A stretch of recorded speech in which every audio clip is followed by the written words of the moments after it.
સવારો આવ્યો હતો ને તો વહેલો હું કચરો નાખવા ગઈ હતી તો આવી તો પાછી શિવાની એકલી એકલી રમતી હતી. ધાબે સુઈને તો નીંદર વહેલી ઉડી જાય. આ બાજુ એના પપ્પા અને શિવાંગી તો હજી સૂતા હતા તો શિવાની તો મારી હારવાર વહેલી જાગી ગઈ.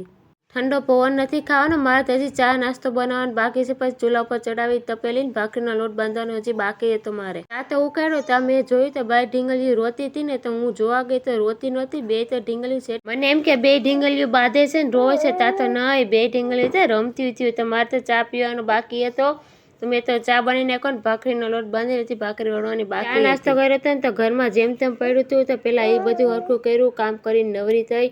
ત્યાં પાછો રાંધવાનો ટેમ થઈ ગયો. દાળ ભાત મૂકી દીધા, છોકરીઓને દાળ ભાત ખવડાવવાના. દાળ ભાત ખાઈને પછી તો મારે આવું કામ કરવાનું હતું મોજાનું. શિવાનીને શિવાંગીને થાતા નથી ને તો કોક નાના છોકરાવાળા હોય ને એને હું આપી દઉં.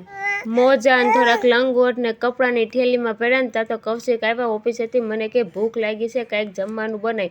તો મેં વધેલા ભાત હતા ને બપોરના એને ડુંગળી ને ટમેટા નાખીને વઘાર નાખ્યા. ચાલો બધા ગરમા ગરમ ભાત ખાવા. અમારા અટપટા વિડીયો જોવા માટે અમને ફોલો કરતા રહેજો.